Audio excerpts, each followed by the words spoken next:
If you may have heard about getting your energy shot, coming in for a B12 shot, there's some truth to that. B12 deficiency is actually, like vitamin D deficiency, is somewhat common in older individuals in the U.S. So it's worth getting checked. Now, if you get a B12 shot and you have a normal B12 level, it's really not going to do anything for you. But if it's a low level, then it may help. Okay. These don't happen very often, but vegan diet is another, that's an area that you might, those people need to be tested for B12. Folate, this is a spina bifida. This is caused by a folate deficiency. So in women who are going to be pregnant, women who are pregnant or childbearing age, folate supplementation is really important. That's one of the supplements that really we do push. And you can't really go overboard on folate. I've never heard of a folate toxicity. Neural tube defects, which is another way of saying spinal bifida.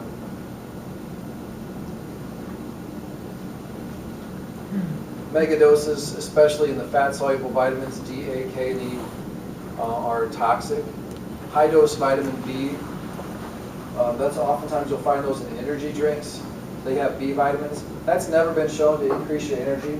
Those drinks give you energy because they have caffeine in them. So it's just like coffee, really.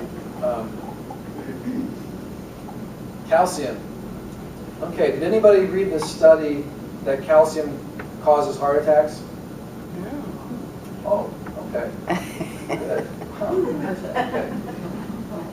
So I can educate you on this. So there was a really controversial study that showed that women who took calcium, and this was a meta-analysis, so it took several different studies over time and looked at it, and they tried to make an association between how much calcium a woman took and whether they had more heart disease or not. So I'm just going to boil it down for you. There's a lot of data that went into this. These studies were not meant to figure out if calcium was healthy or not. They were just observational studies. So they just take people, they follow them over time, they say, what are you taking, and then what happens to these people. They're not designed to show is calcium good for you or not. There's a whole number of reasons why these studies are not that useful. It's kind of complicated, and it's based on statistics. But this is what I gleaned from it myself, and this is kind of the consensus. If a woman is not taking calcium, and she suddenly starts taking especially high-dose calcium, she's at higher risk for heart disease, especially women in their 50s and 60s and 70s. She's at a slightly higher risk for heart disease if she starts taking calcium at that time. That's what the study showed. If they are already on calcium, they were not at higher risk. So the theory is that starting calcium, so why changes in your calcium level might predispose you to heart disease in that initial few months. So that seems like that might be what it's all about. Now, on the flip side, women that took too little calcium had more fractures and lived less for other reasons. So what is the consensus? Calcium supplementation, but not huge doses. So a woman over the age of 50 is supposed to get 1,300 milligrams of calcium. So one yogurt is 350 milligrams of calcium. A couple of cups of milk, a cup of soy milk, that you're already halfway there almost, or 1/3 of the way there. So probably you should limit yourself to 1 or 2 at the most calcium supplements a day. They usually come in 600 milligrams. So probably 1 calcium supplement a day is enough if you get calcium other places. And you probably should get calcium other places. Calcium, like other supplements, is better if it's from a natural diet as opposed to supplementation.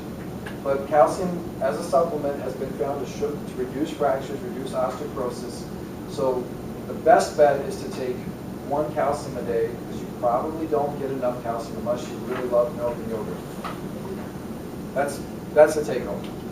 It's not really dangerous unless you take mega doses.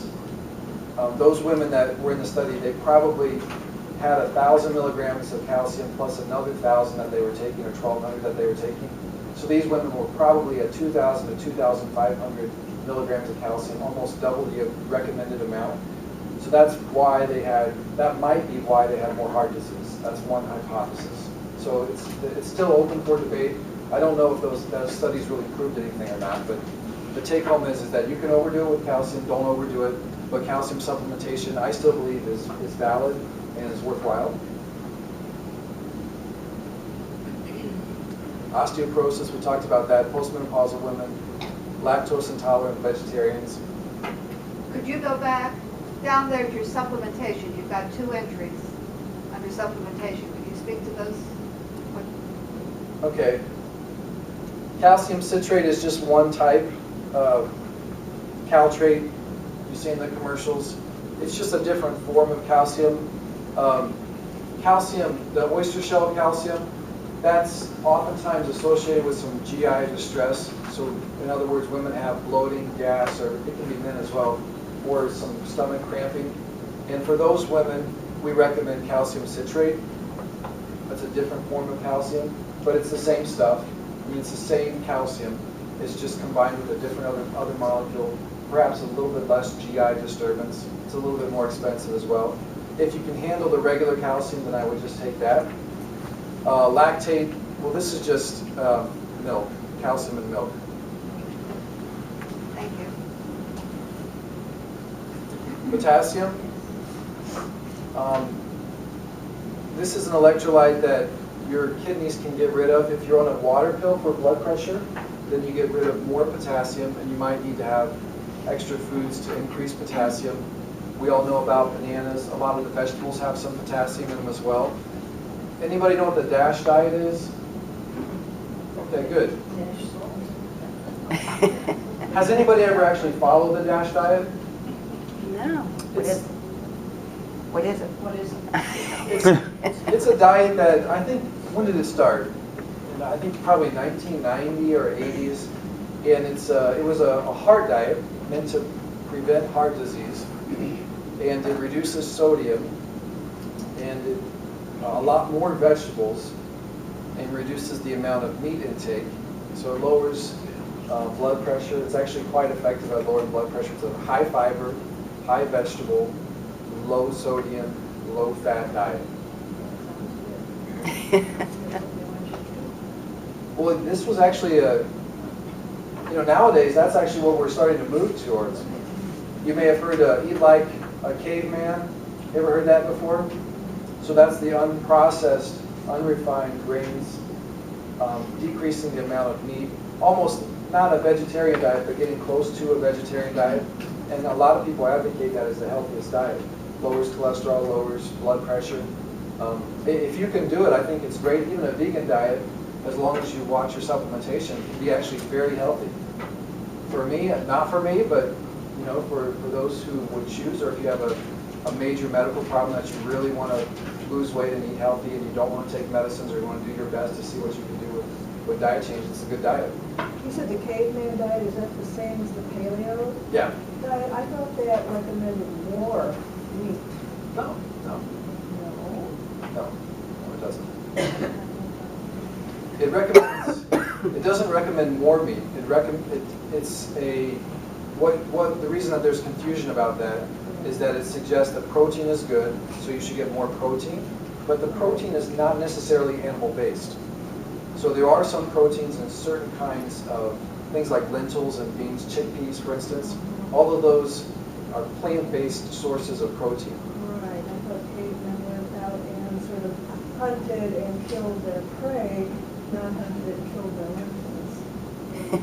Well, cavemen actually mostly ate vegetables and what they could find. They didn't necessarily eat meat. I know that we have an idea about what a caveman was like, but and we married them anyway. But actually, what we know is that actually it was probably more plant-based. So is this the same as the Sears diet, so-called? The Sears? S-E-A-R-S, Barry Sears? I'm not sure about that one. I'm not familiar with it. Caveman and paleo diet is it's really an effective diet. I would say it's hard to get going on it because you got to change out your entire pantry, and so it takes a while to get going with it. It's good for athletes, so you get energy because you're not really depriving yourself of carbs. Athletes need carbs, for instance, for their energy. but at the same time, it doesn't put on a lot of extra fat. So in the meat, it's lean meat in the paleo diet. It's more lean meat, it's not a lot of red meat. So, why did we tell you you had too much? Well, potassium is usually not a function, high potassium is usually not a function of what you eat, actually. It's usually not. So potassium is wasted through the kidney or retained through the kidney. Usually your kidney is in control and can manage that on its own. So if you have a low potassium diet, your kidney will say, I'm going to hold on to potassium. And if you have a high potassium diet, your kidney will waste potassium. So it will go out through your urine, in other words. And most of the time, potassium problems are related to medicines that we take. Yeah, unfortunately. So, for instance, ACE inhibitors like lisinopril or enalapril or benazepril, they increase potassium. And just as Benicar and Micardis and Diavan, the ARBs, those are blood pressure medicines that increase potassium levels. There's a potassium-sparing diuretic called spironolactone or amiloride or triamterene. These all increase potassium levels as well. You said lisinopril will increase the potassium level? So what does that mean? Well, increased potassium levels are very rarely associated with bad things. Low potassium levels, on the other hand, are dangerous. So what you're saying is I probably don't need an extra potassium because I'm getting it in this pill. I mean, it's supposed to increasing it. The potassium that you're taking. I'm not taking. Okay. I'm taking lisinopril. So it's based on your numbers. It's based on the lab. So everybody's going to handle it slightly differently. And your doctor's watching that, and will give you potassium if your potassium is low, or if your potassium is low, might prescribe lisinopril to increase it a bit. Or we often use this medicine, hydrochlorothiazide, as a diuretic for blood pressure, and we'll combine it with the lisinopril. The hydrochlorothiazide makes the potassium go lower. The lisinopril makes it go higher, so it kind of balances out. So mostly though, we get enough potassium in our diets. Running low is more dangerous than running high. So that's been proven again and again, especially in people who are at risk for arrhythmias of the heart, like people with enlarged hearts with congestive heart failure. It was found that those people with low potassium are more likely to have ventricular tachycardia or ventricular fibrillation where their heart stops versus higher potassium. So it's usually not, it's an important electrolyte, but we usually don't suffer from not getting enough of it in our diet. Oftentimes our medicines make it higher or lower. Magnesium is one that we don't talk about that much. Magnesium supplementation sometimes has been thought to reduce restless leg syndrome symptoms, but it actually doesn't work that well for that. Magnesium also helps your bowel to move, so sometimes it's recommended to take that if you have constipation.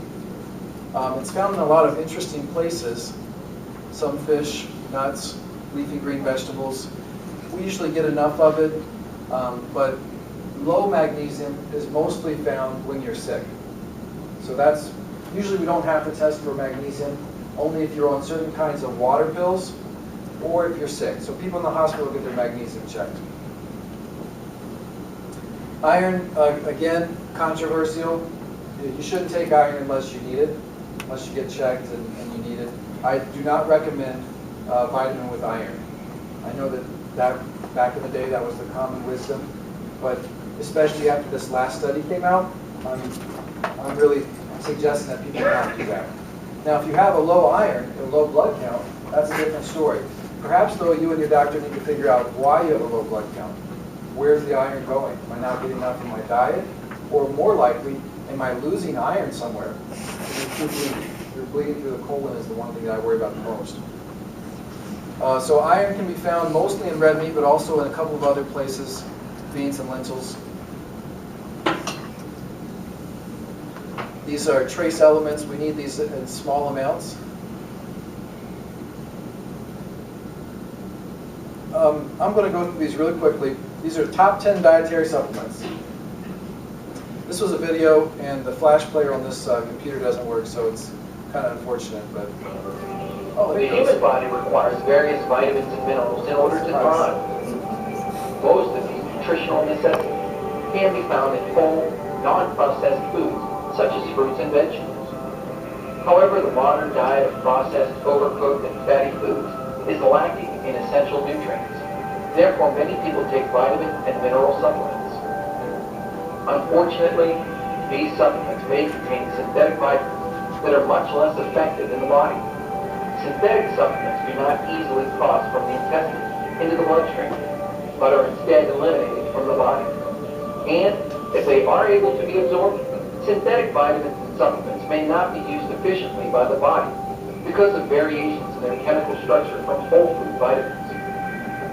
Fortunately, many over-the-counter supplements now contain vitamins that are easily absorbed and that can be used by the body. In addition, many supplements today contain minerals that are chelated, which means they are bound to small protein building blocks called amino acids. Chelation helps the minerals move more easily across the intestinal wall and into the bloodstream, where they are later absorbed from the blood by the body's cells. Once inside the cells, vitamins and minerals can promote chemical reactions in the body that are necessary for good health. So that's some of the same stuff that I was mentioning to you. Again, about the chelation issue, stick with the name brand vitamin. 1 a day is fine. You don't really need to get anything special. It's not going to help. I have a question. Some of those specialized vitamins like citron silver or energy, those things where they have different formulations, what are you not saying? So energy refers to extra B vitamins. She's asking about specialty vitamins like silver formula or energy formula. Energy means extra B vitamins, doesn't work. Silver oftentimes means a little bit of iron, doesn't work, increased mortality. So I would recommend not taking them, basically. I have trouble finding like a good multivitamin without iron. Like even 1 a day, they all seem to have iron in them. You can get the ones over picture, they don't have it. And Where? Yeah, so, Walmart has them, just they're generic. okay, those don't have iron. Okay, got it. What else have I known? Vitamins that are made for people over 50 don't have iron, is what she's saying. So if you are a menstruating woman, iron is fine. For everybody else, you don't need it, unless your blood counts low. I have a question.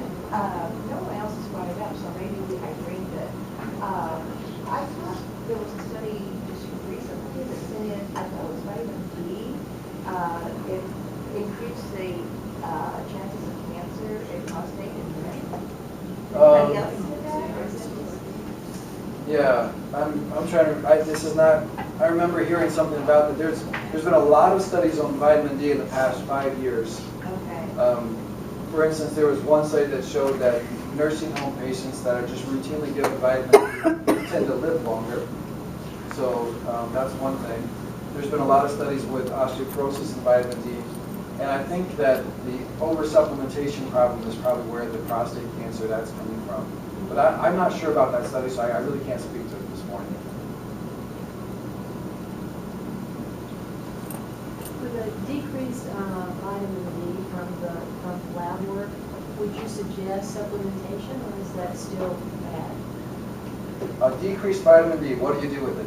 Is it in the decrease, is that a relative term, or is that I was told that for women my age should be 30 plus, and at less than 20, we can take some supplementation. Well, I would say if you're in the 20s, then I would take the supplementation with a daily vitamin, so an extra vitamin D with that. You could probably get it with your calcium. If you're under 20, we give these mega doses, 50,000 international units, usually about 8 doses. It's usually 1 a week or something like that, somewhere between 4 and 8 doses, and that tends to raise your level up. So less than 20, I would definitely take the big doses. Yes? My husband actually has cancer, and his oncologist is recommending him take additional zinc. That, that's because the doctor recommended him to last year. Yeah. So most of the time, the doctor recommended, so Her husband has cancer. Doctor recommends vitamin D. Should he take it? The answer is yes, because he probably tested him for vitamin D and he probably is low. Again, vitamin D can be associated with fatigue. It can be associated with low bone density.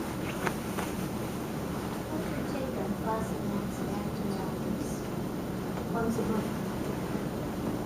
That's a good question. She's asking me, what is my take on Fosamax and Actonel? Those are bone-building medications. They're called bisphosphonates. And this is my take. So this includes Reclast, which is a once-a-year injection, Boniva, Fosamax, and Actonel. These medicines are good for building bones. They probably should not be used if you have osteopenia, which is a milder form of osteoporosis. It's not been shown to help in those cases. And they should probably not be used for more than 5 years. So what I'm doing is I'm taking people off of them now. Because back, I don't know, 5 years ago or more, we were treating everybody with these things. And they're not really that dangerous in most cases, but we started getting these Fosamax fractures is what they call them. So even though your bones are denser, they're kind of brittle dense. And they may break in an unusual place from bisphosphonate therapy. So there's a couple of other newer treatments. One is an injectable that's just underneath the surface of the skin, just like an insulin injection. It's called Prolia. You take it once every 6 months in the office. And it's blowing the numbers out of the water compared to Fosamax. So it's better bone density, and it promotes good bone turnover. So bone is a living thing, so it's kind of being remodeled. So it's not just getting laid on, it's getting laid. There's bone being laid down and there's bone being removed, and it makes a very intricate lattice type of network inside of a bone. And that should have the right kind of structure to be strong. So it's lightweight and strong. It doesn't want to be real thick. So that medicine works really well for that. I'm switching a lot of people over to that. Prolia, P-R-O-L-I-A. Does that go out to the other doctors? Yeah, and we talk about it. But this is a matter that's up for debate. It's not an open and shut case. That's a little bit of personal preference. But I would say that more and more doctors are moving away from the bisphosphonates, especially for women who have been on them for 5 years or longer. What about Forteo? Forteo is a wonderful medicine. You have to inject yourself once a day, which is the downside to it. It speeds up bone turnover, but it promotes bone growth, and it was approved only for 2 years, and I think they're getting an approval for a longer amount of time now, where you can continuously be on it. Prolia is a good medicine. Again, the downside would be just that you have to keep on doing it every day. Since we're encouraged to put more fish in our diet, is there a concern about the canned liners for like salmon and I've not heard that. Where did you hear that from? everything I read online in regard to cancer? Trace minerals that. I mean, I would be more concerned about the mercury, myself. Yeah, well, that's so everything I read said is eat the chunk light tuna, not the albacore tuna. But even at Strawberry Fields, all the cans are lined, and I inquired there, and it seems that the line is the same regardless of who you buy a can. The line will still be PA. And in Canada, I think they've just changed it to exclude it from milk products, but the USA doesn't have regulations. I'm not sure. I bet it would be hard to prove that changed life expectancy and things like that. Yeah. Different than some of this, but So I'm sorry. yeah. Can you eat too much fish?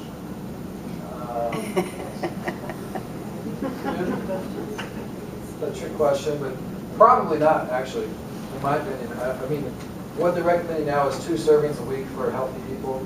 Fish oil is one of the supplements that was covered here. Not really recommended for healthy people, just 2 servings of fish would do. Your doctor may be using it to reduce your triglycerides. It's effective for that. It doesn't affect the LDL or bad cholesterol very much. But it can promote some other good things. It's kind of benign. It doesn't help that much, though. You said that fish oil does not affect LDL. Not very much. I was coming up to try, and I was taking more fish oil to keep it down, because I thought it affected that. Mostly triglycerides. Yeah. Yes, sir? What about mega use of vitamins for macular degeneration? Yeah, that one that would have been a good question for last week.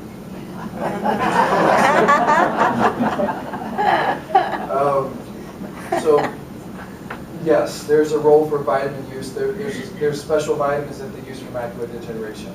I don't know the data on it though, about how useful it is. Yes, sir? Can it be a problem of being on Protenex too long? There's a couple of things that have come up with Protonix and other omeprazole proton pump inhibitors. One is the absorption of a medicine called Plavix, which is used for heart stents. It's a blood thinner. If you have a stent put in your heart, usually you put on Plavix for a while. So maybe it might decrease the absorption. The other one is calcium. It might decrease the absorption of calcium tablets. Really, it's more sensationalism right now. There's not any hard facts that show that, yes, there's huge problems with Protonix and being on for a long period of time. We've been on omeprazole for years now, and really has not, none of these things have come up in this population of Have you patients. heard anything about it might be causing cancer? You were on it for years? Well, I've heard about it in places like this. So Okay. there's a question about Barrett's esophagitis that causes adenocarcinoma of the esophagus, but reflux probably is just as likely to cause, or more likely to cause cancer. So it might, if it does, it's probably 1 in a million kind of thing. That it's not really worth talking about it, because there's a lot of other things that can cause cancer, even eating a high nitrate diet, for instance, or a high fat diet. What's your opinion on Glucosamine. That's one of the supplements here. Glucosamine Chondroitin has been found in one study, people with severe large joint arthritis in knees and hips, it was found to be helpful. And then in a bigger study afterwards,